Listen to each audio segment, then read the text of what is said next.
everybody has a soundboard, everybody has like a generic thing. Yeah. And I'm always thinking like, how can I go against the grain or do more with less, you know? But with that being said, ladies and gentlemen, welcome back to the Ayoo Chill podcast. Today, you already know I'm bringing crazy guests all the time. Today, I got my boy in the seat. My boy, please take some minutes, couple seconds, whatever you want. Let the people know who you are. My pleasure. So my name is Joe Lorusso. I'm from Totowa, New Jersey, and I'll be 28 next week. And I'm an e-commerce entrepreneur, and like I have a passion for business and health, fitness, and today, I wanted to try and change a couple lives on the Ayoo Chill podcast. Take everything that I've learned over the past 5 to 8 years, ever since graduating college, and try to pass that along to the people who need it. So that's all I'm about. That's all I'm about. Word, bro. And I'm mad excited to hear everything you got to say. And with starting off the podcast every time, I just like to get to know a little bit about your origins, exactly where you're from. You mentioned that you're from Totowa. That's correct. All right, bro. So did you originally grow up in Totowa? Were you born in like, the area? Mm-hmm. I was born in Patterson. Word, shout out. St. Joe's, shout out. And I grew up in Totowa my entire life, and it was great. I like the town. It's like a nice little, like average town, I guess. School was great, and I made a lot of great friends. Mm-hmm. So no complaints. Word. And we went to the same high school. Yep. We also did marching band together. That was fucking lit, bro. I don't know about you. I love marching band, bro. That shit. I don't care how much people are like, yo, marching band nerds, this and this and that. Like, bro, that shit was although it feels like a phase, because I would never do that again. Yeah. Like do you know what drum corps is? Yeah. Sure. Yeah. Like I remember at one point, like I was like just about to join. I actually ended up going out to a tryout for one of the drum corps and shit. And it wasn't any of the serious ones. I think there's like it's like DCA or DCI or whatever. Mm-hmm. I forget which one's the super serious one and which one's like everybody could do it. Yeah. But I tried to join the one of the everybody could do it. Yeah. And I went out, had a good time there, and it's just no. Dude, I'll tell you the truth. Honestly, ever since like then, I've always remembered you. Because you were like one of like the only kids I feel like who had like a very like charismatic personality. Oh, I appreciate it. And then once I found out they were doing a podcast, I'm like, it's perfect. He's definitely got the personality for it. I appreciate it, dude. I appreciate it. And like, just talking to people in general is like one of my favorite things, and just learning about them, where they come from and how they get to where they are now. Because we're all humans and we all have such fucking crazy shit happening to us, whether it is like, little things or big things. But, tell me a little bit about how then, how after high school looked for you. How did you get into, like, what college did you end up going to? So originally I went to Seton Hall University, and I was on their like accelerated physician's assistant program. Sick. Because like growing up, my parents are like always like very old fashioned.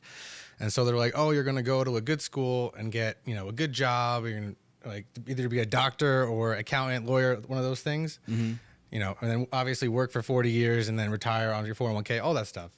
And, it never really made sense to me. So I was in class my freshman year, and I was like, not performing well in class. And, I didn't have the passion or the motivation to keep studying. And so then eventually I kind of just like, I was only there for a semester, and I was using that time after that when I realized that wasn't for me. I was just hanging out with friends. I made a couple of friends I still talk to today. And it was great, like, living on campus away from home, and especially in Seton Hall, it's such like a beautiful campus, and there's always stuff going on. Word. And no, it was great. But so then and it was also very expensive to go there too. It's a private school, and I'm still paying off that loan like today, dude. Hopefully Biden cancels it. We'll see, but we prayed. I think we're all praying for Biden. Yeah, right. No, but then I transferred out to William Patterson after that, and I started off in accounting. And it was good, but accounting, it didn't like really click with like the way I thought, because accounting was more of like, it's hard to put into words, but I ended up switching to finance, which was more of like forecasting and like future predictions, and accounting was more like reconciliation in the past. So I switched over to finance, and I liked that a little bit more. And then eventually my senior year, I took a minor in professional sales, and then that's when like it really clicked for me. Like I fell in love with like a a career path. And before that, I never really knew what I wanted to do. And so I had a finance major and a sales minor, and honestly, I wouldn't have done it any other way, because I think finance was a great way to, lay a foundation for like a business mindset, because it teaches you a lot of things about corporations and how to value them and do business in that way. And then sales is like when you're talking to people and you're making deals, and sales is also like, I always recommend to people, take sales. Like, dude, it's the best, like most useful major ever. I never So used, like what were you learning in sales, your senior year compared to all the other years that you were learning? like all the other years, it was basically focused around studying and like memorizing formulas and things like that. But sales was all like, there was no formulas. There was none of that stuff. So you were like just talking to people and doing role plays. So like if you and I were doing a role play in sales, like I would be the customer, or the salesperson, you'd be the customer, and we just do like fun role plays all day, and it was a blast. And William Patterson actually was one of the first sales programs in the country, if not the first. Like they pioneered that stuff. And the facility. That's funny, Pioneer. I know. Patterson. If anybody went to William Patterson, y'all know that's funny. Right, the mascot, the Pioneers. Dude, yeah, but the facility was amazing. It was all like modern and everything, and the sales program was great, so. Yeah, no, that's really great. And yo, by the way, feel free to fucking curse if you want to, bro. Yeah, don't, I will. Don't feel afraid to. It's a fucking open space. No one gives a shit. Dude, going into this, I wasn't sure if it was a good idea to record me or not, because I could be like somewhat of a polarizing person. Bro, I mean, like, I always say on the podcast, dude, like, it's an open space. If you fuck up, then we'll talk about it. Or if we have something that we disagree about, we'll talk about it. But I'm never gonna, like, I've had people on who are just like, some people who I knew have on who were like blatantly like a little bit racist. And, like some people who are just also like just blatantly like saying fucked up shit all the time. Don't ever feel nervous. And if there's anything that you ever don't want to talk about, just be like, hey, I'd rather not talk about this, and we'll move on, dude. It's an open learning space, bro. I've always said this since day one on the podcast. I'm just trying to learn about you, learn about your mind. I want you to speak your mind openly. And like I said, it's just like, as long as you take ownership of what you say, then fuck it, bro. I'm just here to learn, dude. Like, seriously, I don't give a shit. So, Yeah, I was wondering why you made me sign in blood when I walked in that contract. Wondering what that was about. Yeah, I mean, like, I should. Honestly, I should, because I could definitely see this podcast getting pretty wild in the future. But for now, like I said, we're chill. We're Ayoo chill. We're going to need that button, the Ayoo chill, when things get out of hand. So tell me, so you went into sales and you were learning all these sales stuff, and I'm assuming you graduated after this, right, and everything. So what was after graduation looking like for you? Because I still haven't really heard what you wanted to. Like, what was your passion that you ended up like getting into? So I didn't know at first, but I only knew one thing, is like I wanted to make as most money as possible, as much money as possible with the least amount of work, right? And so I thought sales was a good way to do that, because it came to me naturally. I always did really well in sales, actually. Like there was a competition in school where I won first place for like speed selling or something. I didn't even like really prepared for it. I was like, what? But yeah, that was interesting. But so then, right before I graduated, I picked up a couple like commission-only sales jobs. And like if anybody's worked like commission-only sales jobs, it's like nightmare, because you have to like, you eat what you kill, basically, they call it. And it was rough for a while. But I was selling like credit card processing services. So any business that accepts credit cards, they have to use a processor. And so my job was, as an outside sales rep, was just to drive around or cold call and get leads and merchant statements from people that I would send to my inside sales rep, who would close the deal, and I would make a commission.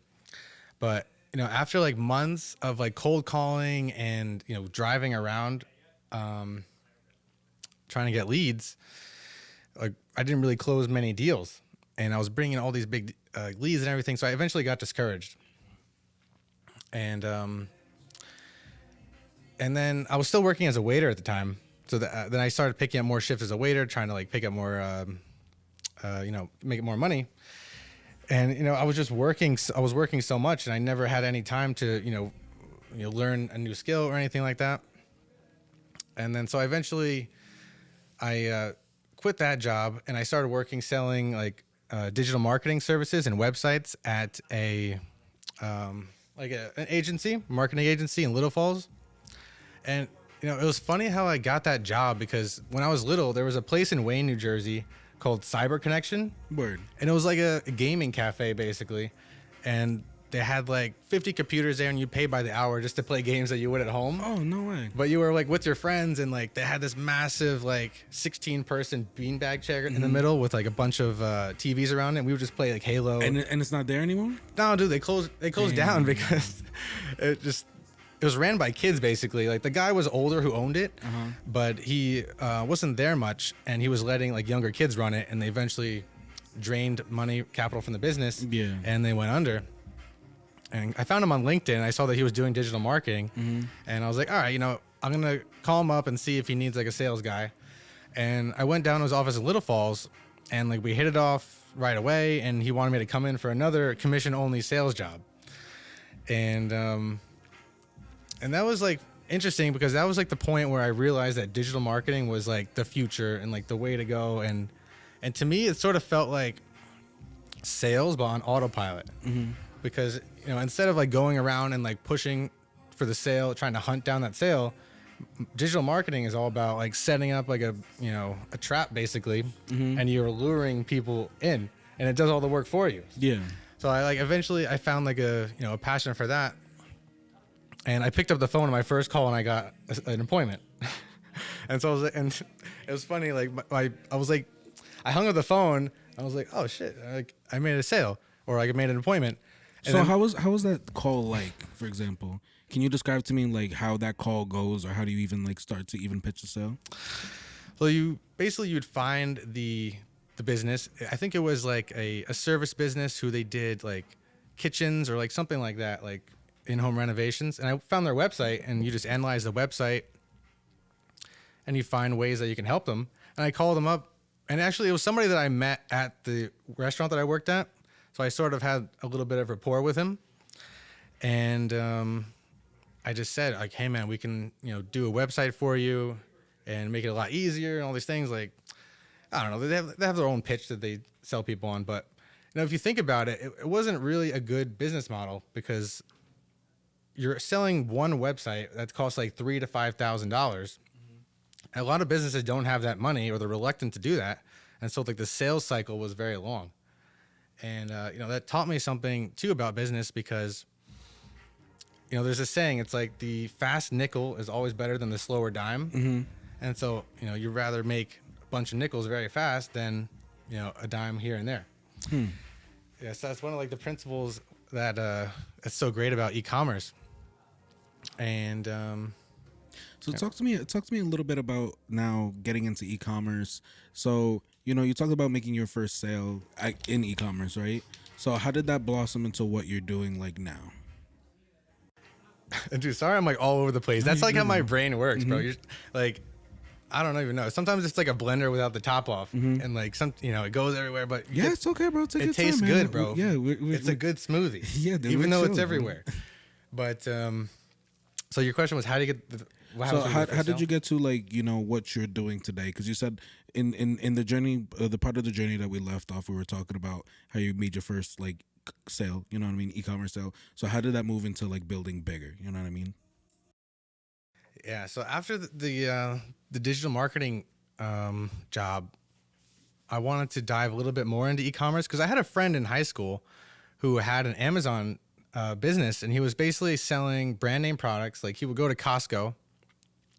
Like the business model called retail arbitrage, like it's very popular nowadays.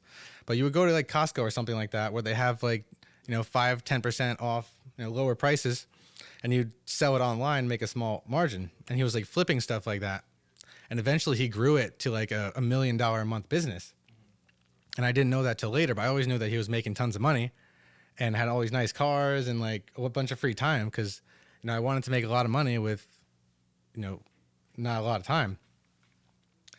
And so I spent like a long time like learning e-commerce. I didn't start out on Amazon. I started out like making my own website on Shopify, and I was like following a lot of gurus on social media who have the nice cars, and they try to like convince you to buy their course because they all sell like video courses. They don't make money on Shopify or Amazon or anything like that. They make money from selling courses. Yeah, which we could talk about because the Ayoo chill course, dude. Maybe I it's in mean, the like, I future. could definitely see something like that, but I feel like usually when I see those gurus, like, I feel like they're full of shit. Do you feel like they're full of shit, or? Are they though? I mean, like, yeah. I mean, a lot of them. I feel like I've done a lot of research behind, like, a lot of them, and, like, for example, you're talking about some figures like I don't know. Like Ty Lopez is like a famous one. Yeah, Ty Lopez, you see, and like I said, I get the model behind it, right? But I also don't think, like, a lot of these things, there's, like, work that has to be done behind it. You know what I mean? I feel like there's a lot of foundation building until, like, it becomes easy. Or maybe am I not seeing, like, the bigger or clearer picture? For the course? No, yeah, well, I, like, for example, I've never really taken the course yet, and actually I would love to, you know what I mean, but I also would love to, but not pay for it. That's exactly what I was thinking, and that's exactly what I did too. Because I bought somebody's course for like $600. Damn. Yeah, and it was a lot of money at the time, and I was running ads, and I was getting frustrated that my ads weren't converting, and so I bought this course for $600, and it ended up being just like it was. Like little like kids who were younger than me making like maybe an hour's worth of videos teaching you how to do ads, and luckily they had like this action-based return policy where you can only get your money back if you prove to them that you were running ads and trying these things, which I was at the time. So I eventually got my money back, and I was like, there has to be a better way to do it. Yeah. So I found this website online, and it's basically like it seems like it was like a little like Indian like hacker guy, and who just downloads these courses, like all these popular courses that people sell for like $600 or thousands of dollars, and he would just post them up online for a small entry fee, like a lifetime fee. It was like one time $15, and I got all like 600 into like $1,000 courses for free. And so eventually I was just studying like all day, every day for like a long time, and I was teaching myself digital marketing and all these things. And I eventually started my own Amazon store because I was like, I always thought that like I never started because I always thought it was too late. And like this was back in like 2017, 2018. And I thought it was too late back then, but I realize now that it was never too late. Like I could have started any year.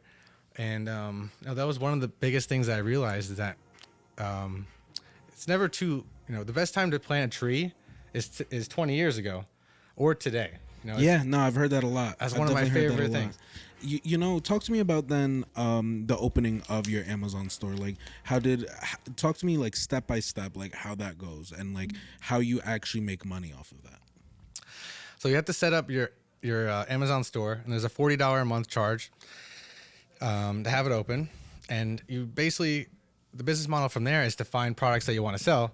And what's great about Amazon is that all information bits that you need to determine what's a good product to sell is all available on the surface on Amazon, because Amazon's all about making the best experience for the consumer. And in order to do that, they want us as the sellers to make good products and give the consumers a better experience. And that's how Amazon makes money. They make money off you and I, because so you find out what product you want to sell, and we can go into more detail if you want, but I'll stay high level. That's what we're here for, man. So there's a bestsellers rank on Amazon, and they basically tell you, like in home and kitchen, a 50,000 rank item in home and kitchen category sells about 15 units a day, or about like 500 per month. And so say you find that item you want to sell, then you have to go source it. Like say it's like, a brand name, like these water bottles. You'd find a supplier for it. Like my friend went to Costco, Kirkland, and he bought it in bulk. Because they sell in bulk. You can buy it by the pallets at Costco, like over $10,000. Word. So he was buying pallets of like Kirkland goods and selling on Amazon, and Amazon's great too, because some people say like, oh, Amazon's saturated, this and that. So like, you get your product, you send it into Amazon, and they distribute it in their fulfillment centers all around the country. And there's something called the buy box, like where it has the buy now button, add to cart, and all these things. And there could be like, 10, 20 sellers selling one item, but what Amazon will do is they'll rotate it. So everybody will get one sale, next person get the sale, blah, blah, blah, blah. So like that's originally how I started out on Amazon, was like selling wholesale products, but like what would you be selling on Amazon? I was selling like Hasbro toys and like mason jars. And mason jars was a nightmare because like they would break in transit. Like it wasn't a good idea at all. And they're like big, like You're shipping mostly like air and like heavy weight. It was a nightmare.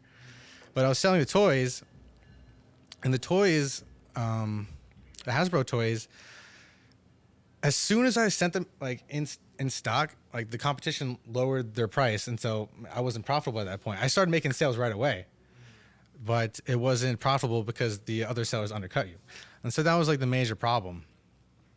And I eventually ceased that business because it wasn't making any money, and I started working somewhere else for a while, and then like I was finding like a different job. I was going back into digital marketing or whatever, and then it wasn't working for me, and so I quit. And I decided like I wanted to find like another Amazon company where I can work and get paid to learn the business, and eventually that's what I did. And so then I learned a different business model on Amazon, like called private label, and that's where you develop your own brand. So instead of selling somebody else's brand, you go to like overseas and you develop your own brand, and it's way more lucrative for every reason, because eventually you own something at that point, whereas you're selling like these water bottles, you don't own it, and eventually you can sell the company if you own the brand and everything. You can sell it for like a huge multiple at the end. So let's stop here real quick. Because I just want to make sure I get this right. So basically, what you're doing is basically you're basically a middleman in between for Amazon, right? So you buy a certain product, then you list it up on Amazon. And do you have to drop it off at an Amazon place, or like do you send it directly to Amazon? Like, how does that transit work? You just ship it via UPS, like you're shipping any old package, and it's actually pretty cheap. Like a case to ship into Amazon only costs like maybe $8, and you have like 70 to 100 units in there. It's actually very cheap, and so you send it like at a UPS store, and they could even come pick it up at your house too. Why wouldn't Amazon do this themselves? Because they do actually. Actually, it's becoming a big problem now in the industry because if I sold like these tables or whatever, Amazon's now coming out and they're selling their own tables and they're kicking me out of here, so it's very controversial. So they do that in some ways. But they make money on like the volume. Actually it's an interesting question too, because, I feel like the e-commerce space, just technology in general, is moving towards like a more decentralized, kind of like model. Like back in the day in like the 50s and like the 60s, 70s, whatever, we had like only a few sources of information. Like you would watch the paper, or you watch the news or whatever. And then eventually we had like the social media platforms like Facebook, and then there was a bunch of like smaller like micro brands that popped up. And then, and as the time goes on, so you're just spreading out the brain power to like a bunch of people. So Amazon, it would be hard for them to, have such a great customer experience because they would have to come up with all these new products. It's much easier to say for like 1,000 or 100,000 people, come up with new and interesting products, and the best people will win. It's like capitalism at its finest. It's a beautiful thing. But so how much money have you made so far, like doing this? Are you comfortable sharing something like that? Yeah. Or? I mean, not that much, because when I got into the business was when the shipping crisis hit in 2021. And so like, just to put that into perspective, like a 40-foot container of goods costed, before the shipping crisis, maybe $7,000-8,000 to ship. And at its peak, it rose to like $24,000-25,000. That's a lot. So in one fell swoop, all these small businesses collapsed because they couldn't afford the shipping price. It was very, very expensive. And so that basically ate up a bunch of my cost of goods. But I profited maybe like 15%. My margin's about 15 to 20%. And how much did you need to start to get this started? It depends on how fast you want to go. Sometimes I could be a little bit like risky. I like driving fast cars and like doing dangerous stuff sometimes. And, I didn't really have, much to lose, I guess. So I invested like all my money in products to start a little bit quicker. And it was great. It turned out better than I never initially expected, because some of the products that I brought in, like some of the ones I didn't think were going to sell that well ended up did. And so April was my best month so far. And I actually I was selling so much that I ran out towards the end. So it wasn't even as high as I could have done, but I did about like 17,000 in April. basically I did no work. And is that like pure profit?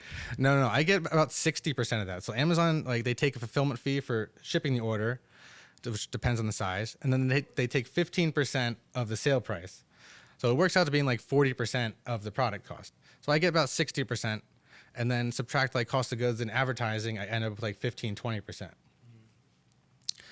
So I mean, on 17,000, I made like 4,000 or 5,000, which is good because all you have to do is you just send in the product. Like you make the listings, and you do the photography and you create the graphics, and you send the products into Amazon, and eventually they just start selling. Like it just magically sales start popping up like out of nowhere. And over time, as your products gain rank, you like start to like gain a foothold in certain categories. And that's unique about private label because you own something. What does that mean? Your product's gaining rank? So like I said, like before, so an item in home and kitchen category is like 50,000. Say 50,000. It goes up to like 1 million. There's tons of different products.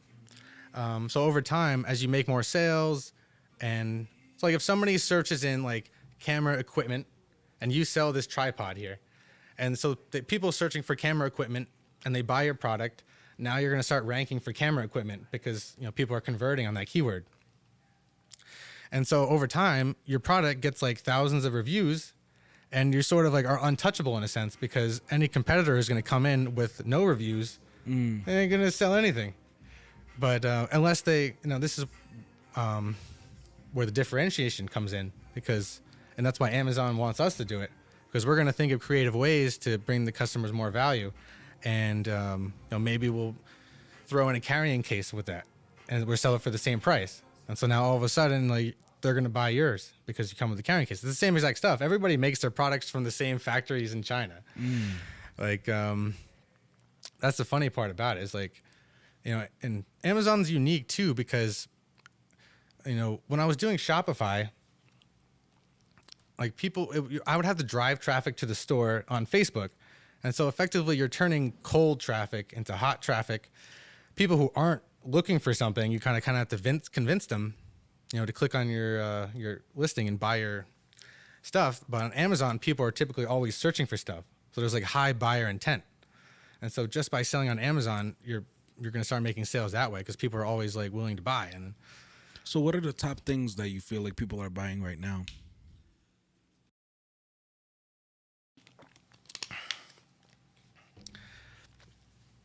I mean, anything, dude. Like you can buy anything on Amazon. It's actually crazy. And as society, keeps evolving or devolving, whatever you want to say, people are buying more on Amazon. They're going to buy everything. Like, oh, I can buy this freaking house on Amazon. They're going to buy it. And there's like tiny houses on Amazon you can buy too. And I think eventually that's what Amazon wants to do is like sell literally everything. And why do you think more people don't do this? Or actually, no, better yet, how many people are doing this today? Dude, this is also an alarming thing as well, because not as many people as you would think. And actually, like the company who I eventually started working for, who taught me private label, and I still work for them today because we're going to be like starting our own project together. It's a lot of like people in the Jewish community in Brooklyn. That's like the highest concentration of sellers are. And like one zip code in Brooklyn has like a large number of sellers, and also people in California. Like the problem is like it's not a lot of like traditional like American people. Sometimes it's a lot of like foreigners, but I think that what that comes down to is like people's like work ethic. I feel like people in America, maybe they're not as like hardworking, or they take certain things for granted. Mm-hmm. Whereas people who are from other countries, like they get to America, they're like going to do whatever it takes to be successful. You know what I mean? So I think it like somewhat comes down to like that people's drives and how much you want it. And no, that applies for anything, even like YouTube or whatever. Like you have to want it. That's the thing. You gotta want it. Yeah, because I've been thinking about it, because it's like, you talked about one of these figures before that you were that you learned from. What would you say? What's his name? Tai Lopez. Tai Lopez. Did you take his course? I did. What was in that course that like you couldn't figure out yourself? he would basically, it would cut through the BS. Like a lot of times you can learn everything on YouTube. YouTube had all the same content, but it was more of like you had to like cut through the weeds to find the good content. Whereas Ty Lopez's course and other people's courses, they would give more like direct advice, like use these websites, set it up this way, use, tell you more exactly how to do things. And actually, I like Ty's courses. I was a fan, and he's a really smart guy too, because he doesn't do a lot of the courses himself. He does like certain segments, but more so he brings like interesting people who are experts in that field to like run that course too. Mm-hmm. So like maybe for you have like some interesting guy come on, and you bring 5 people together and you make a certain course, then boom, you sell it, and you give them a cut if they they make it. But you do courses is a great business too. I think courses is a good business. I've definitely thought about it, and it's funny. I've actually talked about. I've had another guest on before, and I've actually mentioned him a lot through a lot of these podcasts. Shout out Leo. We've talked about before, like releasing courses on like what we do, because I feel like that's the next step forward, and getting people to actually fuck with your, like certain product. I think it's about building a repertoire, building trust between your audience and between the people who actually watch and consume your content, but it's funny. I've actually looked into e-commerce a little bit as well. It's just that when I seen examples of people who try to do it, it just never seemed like I'm a very like invest now and like have longevity with it, right? And I feel also it's weird because I feel like e-commerce takes a lot of mind. It takes a lot of mind power rather than a lot of physical power. You know what I mean? And I feel like for some people, like for me personally, I'm a little bit of the opposite if it doesn't have to do with something I love. You know what I mean? Like, if for me, it would be hard to get into because like I wouldn't be able to sit down in front of a computer, find products for other people to buy and be like, man, I love doing this. You know what I mean? And for me, money doesn't mean anything. You know what I mean? Like for me, I was actually talking about this to somebody the other day. I was talking about what does failure look like to me? Is failure going broke? Is failure like failure for me is like losing my friends. Failure for me is, let's say for example I go broke. Let's say I lose the podcast, I lose the studio, I lose everything, right? You're telling me there's not one person that I have out there who I know who won't let me crash on their couch for like 2 weeks while I figure out and get my shit together. I guess it's like, I'm not really a big money chaser, and I think that when you find something that you love to do and you go for it full-heartedly, that the money will come. And it sounds like a stupid kind of statement, dude, that's but it's like I think that's really what it's about, and if you do what you love and like it doesn't feel like as much work. I'm not gonna say it doesn't feel like work, because trust me, like I love doing this podcast, I love editing, but this whole June in Jersey project that I'm doing, I mean, I'm editing 15 hours a day, like every single day. I wake up, I come here, I'm here till 1 o'clock, 2 o'clock in the morning. I go home, I wake up at 8 and I do it again, Dude, that's what it takes. Yeah, that's what it kind of. Because the guy who's working 10 hours a day, he's not going to make it. The guy who's working 12, 15 like you is going to make it. But you also talk about like not having to work so much. So like I know, I'm an enigma. So tell me a little bit, how often do you actually work then? I mean, I have like a day job that I work like 9 to 5, but I mean, for setting up the listing on Amazon, a lot of things are outsourced, and you're just like sending things like around. Like you can be completely hands off, not see any product, touch anything. You can have like a 8-figure business, no problem. Because nowadays they have like things called like 3PLs or like third-party logistics companies. So like I can send like full containers of products over to California, and they can get stored in a warehouse over there. And then from the warehouse, they can send it into Amazon as I need it. And, I don't have to see any product. Word. That's like, that's one of the best parts about it. But, yeah, you were saying about money. Like, money is like a spiritual thing. It doesn't matter, like, what the currency is. Like, you can get paid in bananas because people are always going to need bananas. So it's still a currency that you can still sell with. But it does help, make things a little bit easier. And that's the other thing about e-commerce too, because everybody can sell one product. You can have one product online in your store, or like one course. Like my girlfriend's a dog trainer, and I always tell her it's like you have to do something different than your competitors, and you can't just do dog training lessons all day until you're dead. You have to eventually, build it in a way that you can step back from it. And so YouTube is actually like a great part, like because your videos will make, they'll get views forever. And now that the monetization's around, you'll make money. Actually, I was making YouTube videos a long time ago. Word. When I was 15. What were we making? Dude, we were bullshit. No. Maybe it was bullshit, but it was. I was making bullshit at 15, bro. Yeah. I was definitely making. Well, that's what the internet was back then. It was just like memes and like. I recently discovered my old YouTube account and like I found all these old videos I favorited, and it was like all the classic memes like. But eventually, like, so I bought one of those capture cards and I was like recording like myself and my friends playing Xbox. We were playing like Halo, Mercenaries too, and like I would just record us, getting kills, like making montages and stuff like that. And I uploaded a video of me playing Mercenaries 2, where I beat the game and I was like showing off alternative outfits. And that video, I posted it. It was like the only video I ever posted. Sorry. And I checked back like 5 years later, and the video has like over 10,000 views, and it like blew my mind because I really didn't do anything. And did you make any money off of it? No, because this is before monetization, and monetization didn't come out for like a couple years after. But it just like blew my mind. I was like, it was never too late to start. Sorry, dude. I don't know why my throat's so dry right now, dude. No, you're Gucci, bro. But Gucci. So tell me, because I know like YouTube monetization too, like a lot of people talk about it. And it's funny, like I was really into these topics at one point and I was really looking into it because I know there's even some people for business. They'll make YouTube videos that just have to do with like regular day-to-day stuff that people would look up, and it's like a video that like will forever have something like to do with, like, for example, like somebody's like how to mount your television, right? And it's a whole YouTube channel just about like mounting different shit, you know what I mean? And people make money off of that because people will always need to learn how to mount shit, and they'll go back to those videos and keep watching them, and then you make enough videos, you make 500 videos, I mean that's a lot of videos, but like you make enough videos and the people keep coming back and you can make money that way.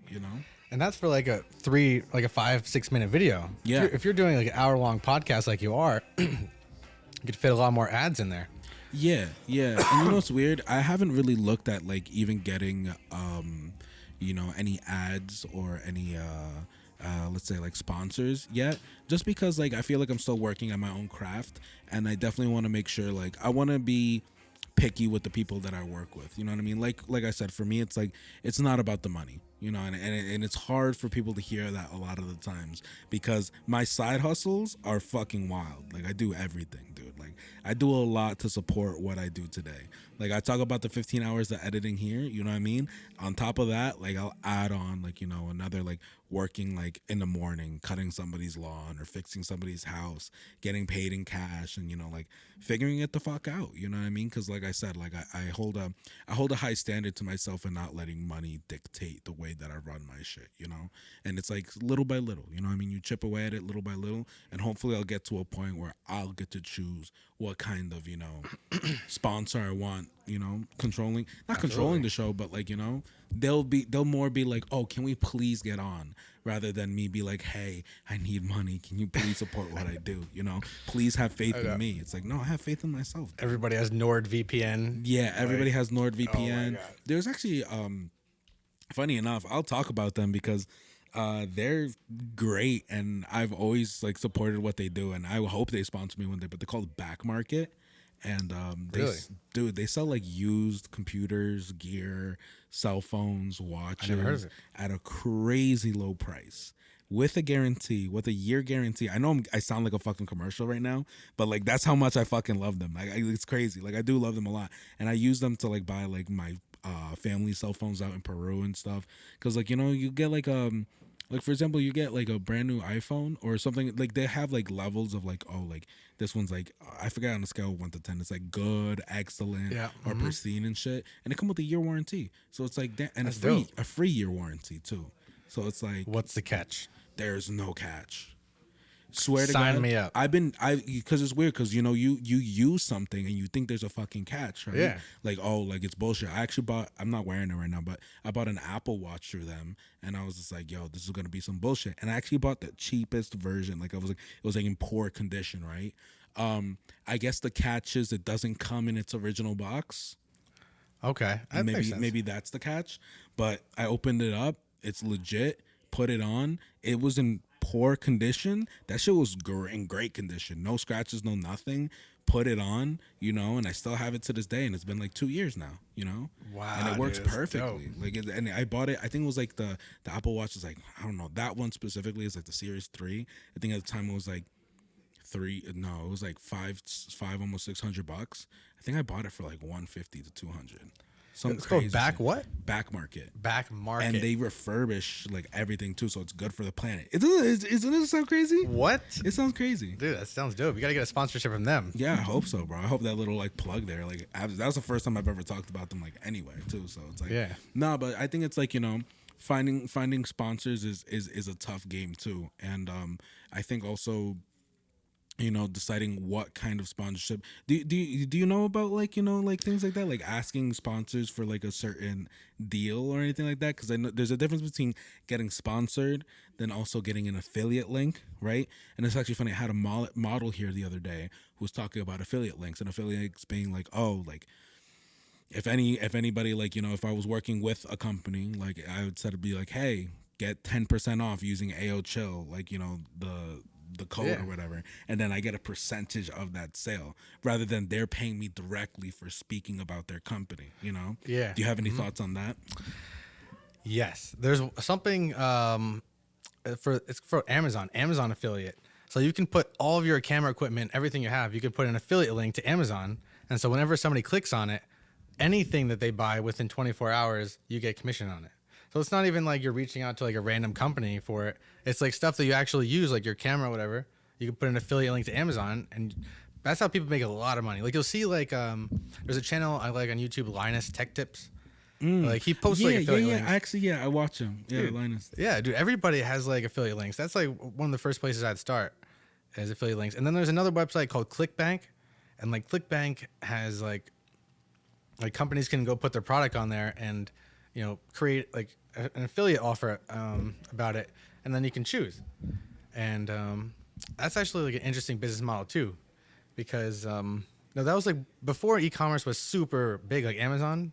People were doing affiliate marketing, and it was a lot of like supplements. People were selling supplements, making like ridiculous amounts of money on supplements on companies that they didn't even own. They were just selling it using Facebook ads and stuff like that. But yeah, dude, Amazon affiliate links is sick. Yeah, so we were talking about before. You had DM'd me before, and talking about like my YouTube videos, right?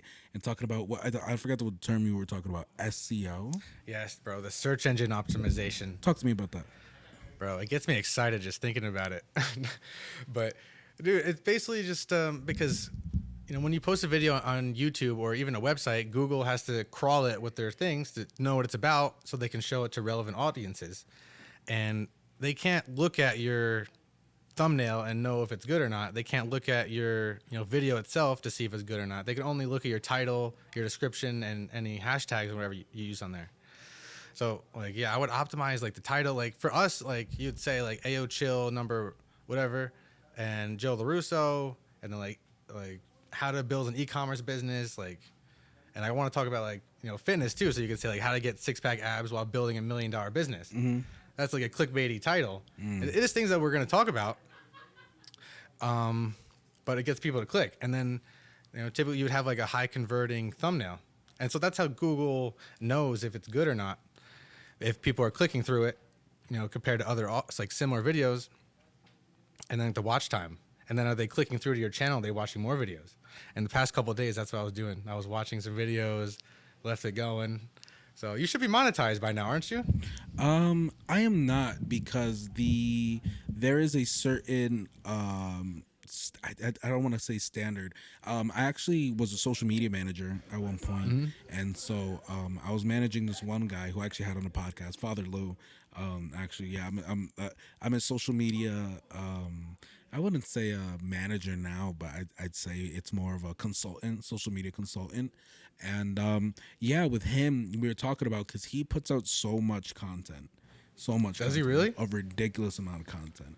And it's hard because his content is based on religion, and religion always kind of gets like blacklisted off of like search engines. And like I think the side of marketing that kind of fucks up with the social media world is that the social media world works on its own kind of fucking function, which is terrible.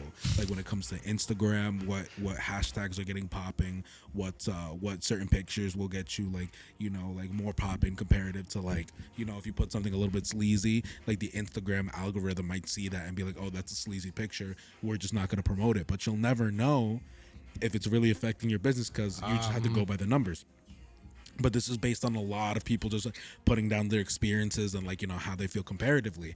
And for example, with YouTube, I forget what the exact numbers are, but I think you need to have at least like 100 subscribers, or it's like 300 subscribers, right? There's a certain subscriber limit that you need to have, and then there's a certain amount of views you need to have reoccurring to then get the option to monetize. So I believe, if I'm not wrong, I believe it's 10,000 views. You need to at least Every have, month or something? it might be every month, or that might be like the limit right there. Like you just need, you break that, like that barrier, and then boom. Like, but then obviously if you break that barrier but don't have like the 300, 200 subscribers, you still won't get monetized. So you need to get the subscriber count up, and you need to get the views up, and then after that they will offer you to be a part of their team.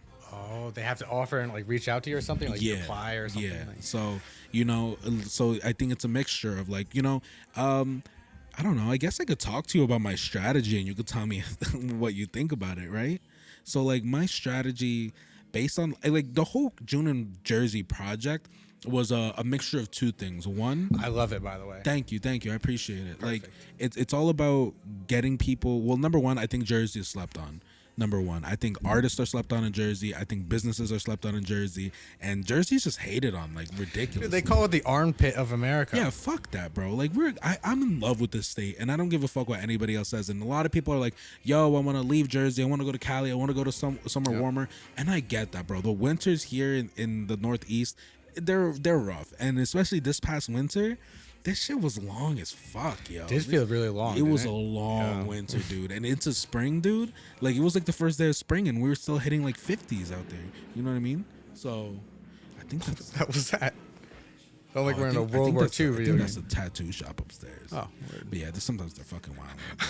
But yeah, like I was saying, like, what was I saying?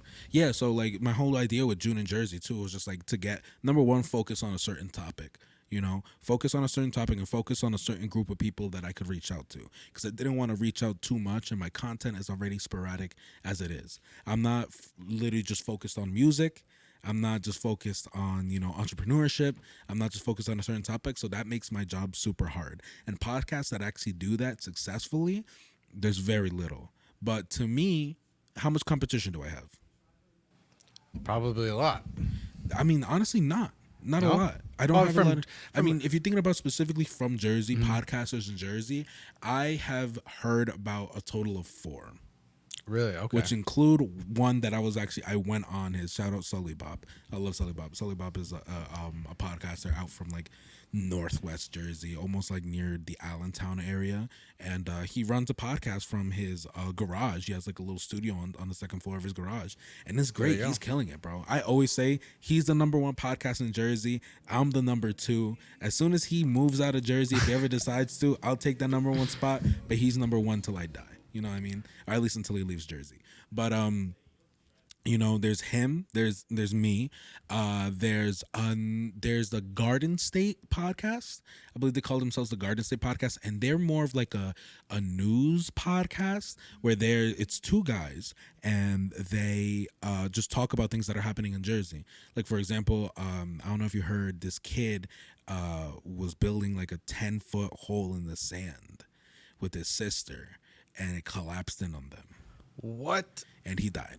Oh my god. Yeah, and that happened in Jersey. So it's like, oh fuck. So they do like stories like that, and they make a killing on TikTok, bro. They make a killing on TikTok. Their logo is great. It's green and yellow, things that people are used to, like the colors of Jersey. They're making a killing. And then there's another guy who doesn't really rep Jersey too much. You might have seen him before. He wears like a black suit in all of his interviews, and he does a podcast that way. I honestly don't remember his name, but Sully's talked to me about him before. But there's my competition. You know what I mean? Not a lot of competition. So for me, I have a really easy side of it because it's like, yo, all I need to do is make sure like my production's getting better, I'm getting better as a host, and I keep consistent. That's the biggest things. That's the name of the game, consistency. Because if you're not consistent, you go fuck off. That's really it. If it follows along with the nickels and dimes thing, it's like long-term consistency beats out short-term intensity any day of the week. And so, yeah, definitely. Yeah, and so like I just kind of decided, I was like, yo, I'm gonna go ahead and just pump out as much shit as I can in a month. And it wasn't really just as much shit as I can, but I was like, yo, 30 days, 30 podcasts, who does that? Dude, Nobody has it's done dope. it. Nobody's done it. And you can see what sticks, and it's Yeah. great. And like, it's a big jump from doing one podcast a week. And then, I've seen the growth though. I mean, that's the craziest thing. I think I can't forget I don't remember how many followers on Instagram I had when I started this, but I had maybe just above like 300. And actually yesterday I just broke like to 4. I think I'm at like 404 now. You know what I mean? And you're talking about the first 7 days of doing this already. And then like it's kind of like Instagram has like the collaboration where you could do 2 posts in one. So that's what we'll end up doing for this, right? So I do the Polaroid and 3 reels, right? So I put the Polaroid, we collab on that. It goes on my page and it goes on your page as if it was one post between both of our pages. Then you get the reels. You put the hashtags on it. Then on the videos themselves, like I'm literally giving away the fucking formula of what I do. And I don't Write this down. Write this down. I don't think like it's a bad thing to even give out this information. I don't give a like it's good for everybody, The percentage of people who are going to take action on it is very low. Yes. That's what. So the name of the game is learning each and all the platforms that you're doing. And this is what I learned from social media. Like, I guess management, which I guess it really should be social media marketing, which I guess like kind of plays into like what you do. I'm focusing on 3 platforms: TikTok, Instagram, YouTube, and technically YouTube Shorts, right? And YouTube Shorts is the TikTok of YouTube, whatever the fuck, right?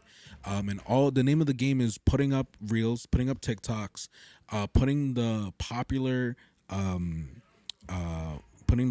sound behind them, whether it be like a trendy like original sound for somebody, or maybe it's just trendy music. You put that together and then the algorithm pushes that out more because it sees that people are fucking with that right now, so we're gonna shoot it out to everybody. And it's like a fucking shotgun shot, and they're just fucking sending it out, right? And then if people see my shit and they see that it's high quality, that's one thing. And it was hard because before, I was taking this is my new professional film camera, and that's what I've been like recording everything with. Before I was recording with an A6400, which just like it's a bit of a level below this, but like I was getting good footage with that. But it was hard to have people really take me even more serious. You know what I mean? It was like, damn, if I have people pull up to the studio like you, and you're seeing me do this, you know what I mean? And then I'm having this like itty bitty webcam, camera. like... It's hard, and it sucks because like for example, if you ever watch Sully Bop's stuff, like he has a cool setup. His setup is actually cooler than mine. He has 3 cameras. Yeah, and he has a producer during the podcast that mixes or like controls the camera angles during the podcast live. Yeah, right. That's dope as hell. There's levels to this shit. Yeah, this works out for me, even though it's like, even though my equipment's better, I think the style that he has for his podcast is sick. He has a team, and then the podcast, his producer, shout out Trent, bro. Trent's the man, bro. He's a fucking great guy. He would talk to us during the podcast too. You know what I mean? And when like, for example, if I fuck up on a podcast, no one helps me out. You know what I mean? I kind of just sitting here like, oh shit, bro. I hope I don't fuck up. But it kind of helps move the conversation and shit. But that's dope. That's kind of like the whole like plan behind that. So like, what about Facebook? Facebook TV, I think they had something. I have a weird relationship with Facebook, even though I had I've talked about the boy before, Leo. He's told me to get on LinkedIn. You know what I mean? I have people telling me to get on Facebook, and I just don't think like the demographic that's on Facebook is necessary to what I'm doing right now. You know what I mean? I feel like Facebook is a lot of older people, and the only people that I did, and again, this is just personal. This is personal. Anybody who I've ever talked to, and they're like, "Yeah, I'm on Facebook all the time," and I'm like, I don't really give I don't give a shit if you watch my show, to be honest. Like, it sounds like fucked up, but I mean, like, also, like, I'm a one-man team right now. You know what I mean? I do everything. So the biggest thing I learned from social media management is just focus on 3 social media platforms. So if I were to focus on another one that's not giving me gains, you know what I mean? Like, for example, TikTok, or if I wanted to switch out, I can't switch out YouTube, and I can't switch out Instagram. So really the only other one would be TikTok. What about Twitch? Like, you go live on Twitch and YouTube. I have thought about this so much. Twitch is a future project that I definitely want to get into 100%. And actually not even so much like hardcore business, but just for fun. Like, there's people who play video games on Twitch, and they're making money. And absolutely, dude. Yeah, and like, you could talk about the whole fucked up shit with, like, you know, a lot of female streamers, they just be having their titties out, and it's like, dude, it's some bullshit. Like, but they be making money, and I can't hate anybody for chasing the bag. I literally can't hate on anybody for chasing the bag. Chase the bag how you want to, and, like, you know, just fucking go for it. I agree, dude. It's weird, like on Twitch and, you know, other social media platforms like YouTube, when people are streaming, like streamers, they kind of like play this persona where, like, oh, it's just like a girl in her apartment and starts streaming, like, I'm going to school, even though they're making millions of dollars. Like, they kind of have this illusion behind it that, you know, and then you have like these guys on the other end who are sending them money, like thinking that, oh, maybe she's gonna give me her phone number or something like that. I don't know. It's definitely a weird like space to be in. Yo, so talk to me a little bit about this fitness stuff, bro. See, the whole point about life is to find build something that's, you know, bigger than yourself. It like supersedes like your physical self on this earth. How can you leave your legacy, right? And so most of my entire life, I was been like overweight. Like, I was like around 260 pounds. Some of that was muscle because I was working out, but, you know, I was always like a bigger dude and struggling to lose weight. And I tried like every different way, like the traditional, chicken and rice, you know, every 3 hours, and do cardio, this, blah, blah, blah, blah. But it was like hard to, you know, adhere to, and, you know, long term. And then so eventually in 2017, 2018, I like picked up the ketogenic diet, and because my friend was told me about it. He called it the modified Atkins diet, which basically that's all it is, but you're just restricting your carbohydrates a little bit more. What's the Atkins diet? The Atkins diet is like, they'd call it like a fad diet that basically gained popularity in like the 90s, I think. And it was basically just like you eat like a good amount of fat, like 60-70% of your calories from fat, 30-40% protein, and then like 40 or so carbs. But the ketogenic diet knocks the carbs completely out. Because basically the whole idea is you want to get your body into ketosis, and once you're in ketosis, your body starts burning body fat for fuel. And it was great. I like in the beginning, I went from 260 to like 218. And like eventually like I plateaued and I fell off of it. And then like I got back up to like 250, and like I tried like something else. And that's when I discovered fasting. Fasting is very important. And, you know, when I was doing the ketogenic diet already, like I was getting a lot of pushback from people. It's like, oh, you're not going to eat like carbs? Like, we need carbs, like blah, blah, blah. And this is before when the ketogenic diet was really mainstream. And so that kind of taught me something about like adversity. It's like, if you really believe in something and you know it works and you do the research behind it, it doesn't matter what other people say, because you ask them, it's like, oh, have you ever, you know, looked it up, but like researched it at all? And they say no, but they're still saying it's not right. Right. So, you know, I had to like, you know, withstand all of that, like pushback from people. And then eventually I discovered fasting. It was this guy on YouTube who had a channel called The Snake Diet. And basically the whole premise is like, snakes have like one big meal and then they don't eat for like 3-4 days, and they hunt to find other food. And humans like kind of like work the same way because we're just animals ourselves. And so evolutionary, we evolved to have this fasting ability and to go long periods of time without food, because all body fat is really there for is for like food for calories. It's a bunch of calories, and warmth to keeps you warm in the winter, and then protection if like you get hit. And that's why your body fat typically gets stored around the midsection, because it's like center gravity, and so you can run and do all these different things. And at first I was like, fasting, I'm not gonna eat for 3 days, like it doesn't make any sense. But then what made it click for me too was because when you fast for 3 days, your body like goes directly into ketosis. It naturally does that without anything else. Because typically you would eat on the ketogenic diet, you'd have to like eat low carb, and everything nowadays is like hidden carbs in it. It's like total bullshit. And so it would take you like 5-6 days just to get into ketosis to start burning fat. And so that's when it clicked for me that, oh, if you could just fast for 72 hours or 48 hours, you can, tap into that your body's natural body fat stores, and you just like the body fat starts melting off. And that's just like one of the benefits. There's literally like hundreds, an endless list of benefits from fasting, all the way down to the microcellular level of your body. Like it's anti-aging, anti-cancer, like all these different things. Every aspect of health, it improves. And so I kind of like, actually, so I have like this thing, like you want to achieve like your highest self, you have to, develop these three things: your mind, your body, and your spirit, right? And so obviously your mind would be like reading books or doing like intellectually stimulating things. For me, it's playing video games. I love playing video games. Like that's probably why I was 260 pounds, because I was playing a lot of video games when I was younger. So then you have your body, and so you have to optimize your physical self and find something like most people work out, but for me, I do boxing and jiu-jitsu. Word. Dude, and I think everybody needs to pick up boxing and jiu-jitsu. Like it's a guarantee. Like what's it call it? It's mandatory. It's literally mandatory, because with fasting, you kind of like you have to think about it. What does this make sense from an evolutionary standpoint? Does eating, go into a refrigerator every 3 hours and pulling food out and eating, is that something natural? Like, no, of course not. And that's kind of like what plays into the whole like de-evolution of man, which I think is happening right now. It's interesting. What do you mean by the de-evolution of man?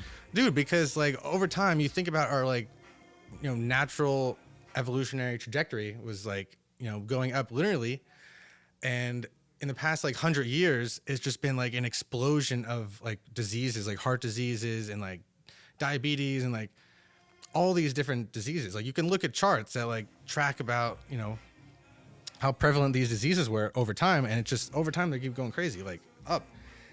And I attribute that like a lot to the pharmaceutical industry and people like giving bad advice about dieting. Are you a very like holistic person at all?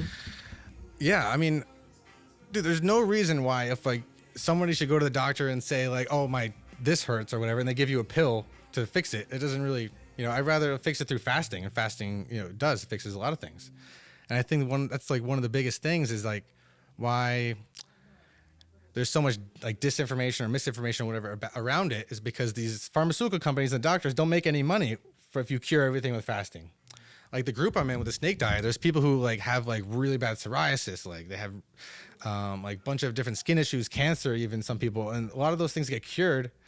Diabetes, like high blood pressure, all these things get cured by fasting, and it's actually insane. And I think if more people, there's a lot of problems that fasting can solve. I feel like if more people like would be generally more happier, they can achieve their highest self as I want, right?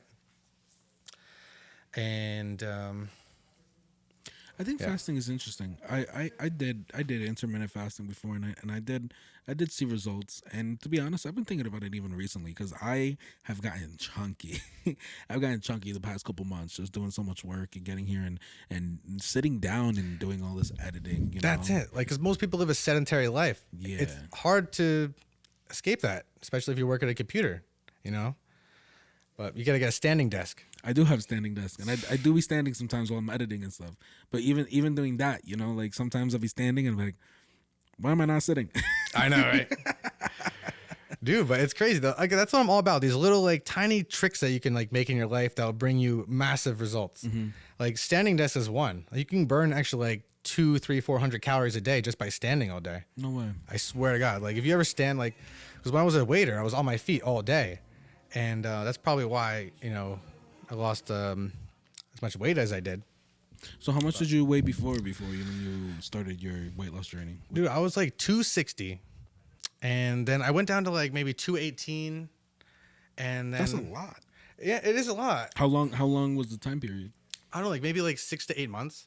But I'm like a very like lazy dieter. I like to obviously I like to get the most out of doing the least, right? And that's why like fasting was great. Because even if you're living like a mostly sedentary life, you can still like you do it while fasting. You know.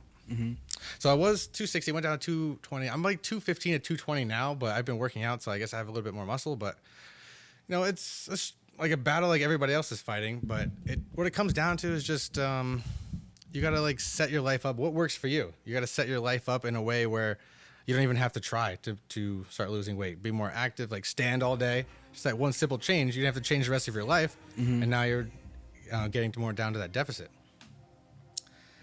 And So what are some goals that you are looking forward to do now, especially, adding together? Because I mean, I definitely see like your trajectory and like, you definitely seen success between e-commerce, between putting your mind into, fitness. And it's actually funny because I feel like both avenues that I feel like you've gone through are a little bit controversial.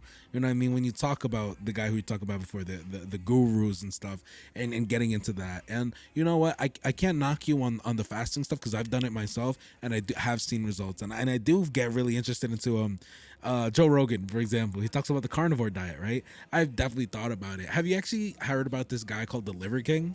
bro, I love the Liver King. You love Liver King? What do you think Dude, about he's his the shit? man. He's actually a legend, bro. Like from just like a physical standpoint, from like a marketing perspective, he's the man. How do you feel about would you ever try like his eating raw meat and all that? I would, yeah. It's like the science behind it makes sense because you're eating sashimi. It's no different than like obviously you can't go to like a commercial, food factory and get food. You have to go to like an organic farm and get good quality stuff. And liver is a superfood. It has like the highest density of nutrients of any food on the planet. It's like super healthy for you. That's why he says liver is king.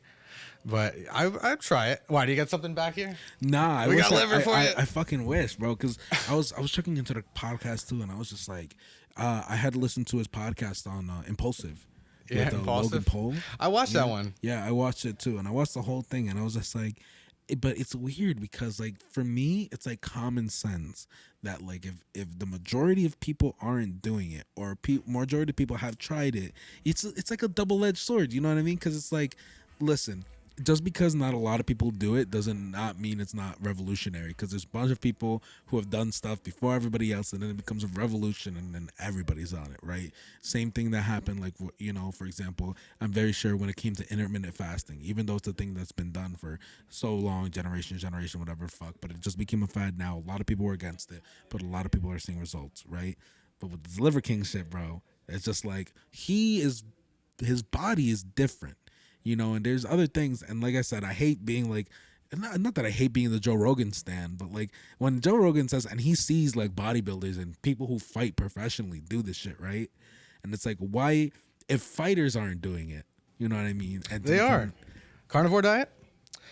Dude, there's one guy that I actually really like now. His name is Cobra Tate. He was like a world famous like kickboxer, world champion, all these things. And he used the carnivore diet to get in shape. I mean, because the carnivore diet's good because all you need is fat and protein to survive. There's essential fatty acids, but there's no essential carbohydrates. And then once you cut out your carbohydrates, your body switches over to body fat. And when you eat excess carbohydrates, your body stores body fat.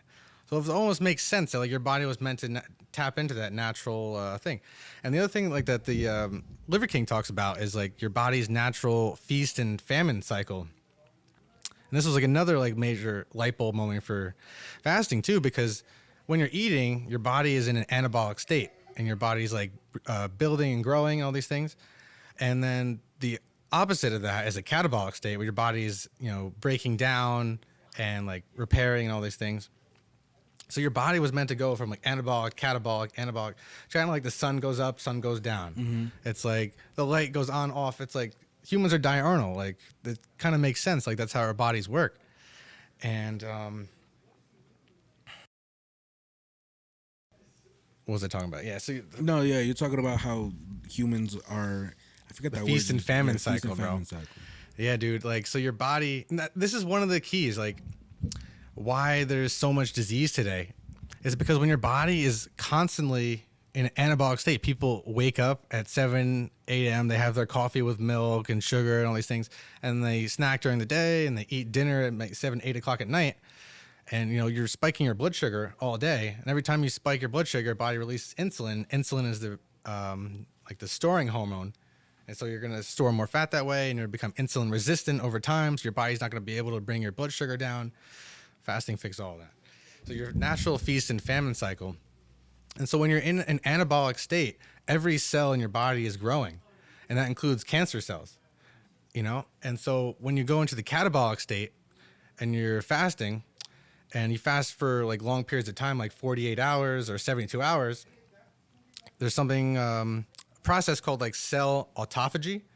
It's basically like this Japanese guy won the Nobel Prize like a few years ago for like discovering this mechanism of cell autophagy. And it was like basically when you hold all like the nutrients and like water and everything from a cell, it'll start breaking down its like weak cells, and it'll start rebuilding and fortifying. And so your body, when you're fasting, your body does on every cell. That's what I'm saying. Like your mitochondria regenerates, and your body cleans up old cancer cells, because cancer cells are just weak, like deformed cells or whatever. Mm-hmm. And so when you fast for a long period of time, your body is going to destroy them. That's the whole idea behind it. It's insane, dude. It's absolutely insane. And I think more people should get behind it. Like my goal in life is to, eventually, like Amazon is just like a means to an end. It's just like a spiritual way. It's just like something to free yourself. Because, I was talking before about mind, body, spirit. The spirit aspect of it is like your freedom. Like you want to be a free spirit. You want to be able to do what you want. Nobody can tell you shit. And so Amazon helps you achieve that freedom in e-commerce. And so you can do whatever the fuck you want. And fasting will get you into an amazing physical shape and health shape. And then you'll be free to do whatever you want. Yeah, and you'll be ripped, sexy, have like a crazy business. That's what I want, because I feel like everybody has this like strong, sexy, intellectual, charismatic, like wealthy person inside of them, but they just don't know how to unlock it. And it's one of the things I think about that makes me upset is like how many people throughout history never lived up to their full potential. How many people worked themselves 50 years until they died? They didn't leave them like a legacy behind them. You know what I mean? Like you have your bloodline that goes back thousands of years. Like your relatives, your family fought wars just so you can be on this earth right now. Yeah. And so how are you going to be grateful for that? It's always funny when you put it that way, because like, say your family sacrificed and fought wars for you to be here. I'm just like, damn, my family sacrificed and fought wars. That's for me to be a fat shit. Dude, no, I know. It's hard. It's weird, but yeah, like, no, it's always hard talking about the spiritual stuff, because like, I get it though. Like it's always bigger concept, and it's always like, being grateful for what you have and trying to really unlock that inner potential. And it's hard to get to that point too, because you ever find yourself like not having faith in yourself. Absolutely. Or even trying to find the drive to do what you want to do. Like I'm not gonna lie, it took me a while to get to this point, where I can edit now for hours on end. And it's funny, you listen to these podcasts and even Logan Paul's podcast, Impulsive, they're always like, Logan's the hardest person in the working person in the room. You know what I mean? Like he literally does not shut off. And I was just like, how do you get like that? Like I used to listen to that like 6 months ago, a year ago, and I'm like, what the fuck does that even mean? You know what I mean? How do you work all day? Do you follow Gary Vee? Yeah. I love Gary Vee too. Yeah. And Gary Vee, like everybody's like would say, like, you know, yeah, Gary Vee just fucking works all day, you know, and he just be like grinding and falling in love with the grind. And that's what I even have the problem with. Like, you know, I think I've officially have fallen in love with the grind. And whether that is a good thing or a bad thing, I think there's a mixture of it. Because right now I'm in love with the grind, but I'm broke. I know. It starts that way. That's the life of an entrepreneur. And that's okay. That's part of the process, because once you make it, now you can look at things in perspective, and you can appreciate it more. Yeah. You know? But like, yeah. So, do you ever deal with those feelings of like self-doubt and like, you know, into what you're doing? Every day, bro. Every day. And how do you deal with those feelings?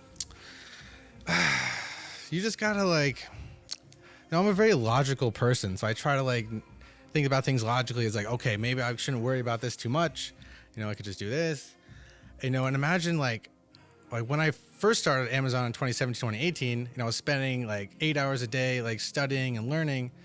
And like, you know, I would get started and I would be so excited. I would go to like tell one of my friends, not like a close friend or anything like that, but people. I'm like, oh yeah, I'm starting this Amazon store. It's like, I'm gonna do this. And he's like, oh, that's awesome, dude. But are you gonna get a real job too? I was like, bro, don't you hear what I'm saying? It's like, these people just don't get it. Most people just don't get it. That's the thing. And so you just have to like tell yourself, it's like, these people just don't get it. It's like, you just keep doing what you think is right. And you just prove them wrong later. That's it.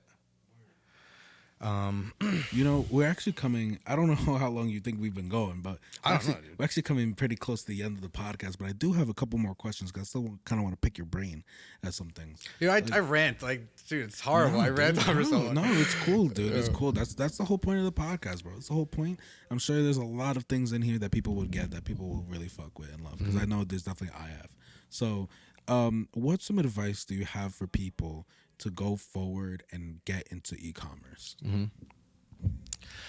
Well, you need to set your life up where you can be continually educating yourself, because this space is like so constantly changing, and new things and new ways of doing stuff is always happening. So definitely go educate yourself, improve your sources of information. Like on YouTube, find good channels. A lot of smaller channels, like 5,000 subscribers, like to 25,000, have a really good content. You know, a lot of the channels that have 100K subscribers or more, they kind of like give you the runaround so you can watch more videos.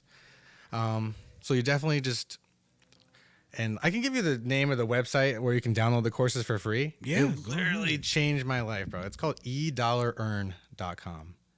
eDollarEarn. $15. You can download every course, like, and you just continually educate yourself. And, dude, I feel like anybody's watching this and like they have any questions, they can, you know, either leave them down in the comments below, or they can reach out to you and we could set something up. But I mean, your links and everything are gonna be on the video, so like they could even reach out to you if that's cool with you, man. Absolutely, dude. Like, yeah, I think everybody should get started in e-commerce. Like, if you just have one product up or one course up, that's the way to go. And Amazon, there's never been a different company, another company in history that's created more millionaires than Amazon. It's actually insane. So another thing, what advice would you give yourself if you could, looking back before you started this journey, or maybe even before you got into college? What advice would you give yourself?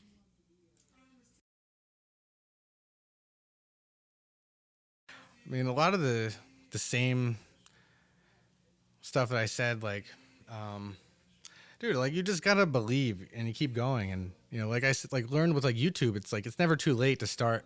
Even if you're like 40, 50 years old, it's never too late, because your life can just change like that in an instant, you know? So it's never too late, and keep going. Yeah, the one thing I was gonna say, I like this analogy. It's like life is kind of like you're climbing Mount Everest, and it's like many times throughout the trip, you're gonna like want to turn around, or you're gonna want to like die. Basically, climbing Mount Everest isn't easy, but once you get to the top, it's like the view is definitely worth it. So that's the one thing you got to keep telling yourself is the view at the top is going to be amazing. So keep going. Word. I fuck with it, dude. My boy, let the people know where they can find you, Instagrams, socials, anything, any shout outs you want to do. Now's the time to do it, man. Dude, in a few months, I'm going to be on an island. Oh, shit. Retired. No, I'm just kidding. But that's the goal. I'm going to be on an island. You'll find me in the Bahamas or whatever. No, but you can find me on LinkedIn. I have a good LinkedIn profile. Instagram. And, I hope to be back on the podcast soon. Like, maybe a little bit more collective with my thoughts and all that. And there's a lot of other topics I want to get into. It's good stuff. Yeah, dude. I mean, thank you for having me. Like, hopefully again we can have you again. Like you wanted in August, right? Dude, yeah, because Amazon Prime Day is coming up. We're gonna give you guys a rundown of that, and yeah. Dude, sounds fucking good. Guys, you already know the business. Ayoo Chill. You can find us on TikTok, Instagram, YouTube, Facebook. We maybe Facebook in the future. I don't know. You know what's funny? That you're gonna get a crack out of this. We opened up an OnlyFans for shits and giggles, an OnlyFans before we did a Facebook. So the first person to subscribe to our OnlyFans will get a free T-shirt and some stickers. Just let us know, send me a DM, and let me know that you're the first one with the screenshot. So that's how we're running that. So guys, thank you so much. Joe, thank you so much for coming on. It's been a pleasure to have you on. And let's get the fuck out of here. Word.